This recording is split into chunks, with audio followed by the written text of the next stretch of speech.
ওই দেখ বন্ধু, সবুজ দানবটা নাকি বাবাকে 2 চাকার রোলস রয়েসে বসাইয়া রাস্তার মাঝখানে ফ্যাশন দেখাইতাছে। শালা গরিবের সার্কাস চলছে রে।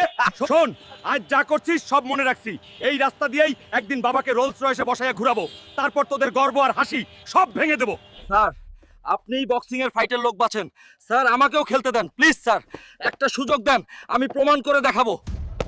এই দেখ, হাল্ক রহিম দ্য টাইগার আর কাবির আয়রন ফিস্ট 5 বছর ধরে চ্যাম্পিয়ন। এদের সাথেই লড়বি ভেবে বলছিস তো? জি স্যার, আমি লড়বো। আজকের মেগা ফাইট, ইন্ডিয়ার হাল্ক বনাম রহিম দ্য টাইগার। এই নাকি ইন্ডিয়ার ফাইটার? এত দুর্বল মানুষ পাঠাইছিস কেন? দোস্তরা, শুধু একটা লাইক দাও, তারপর দেখো হাল্কের পাওয়ার জেগেছে। হাল্ক, তুই প্রমাণ করছিস একজন ইন্ডিয়ান কি করতে পারে। এখন তুই যা চাইস সবই করতে পারিস, যা। বাজ বাপু,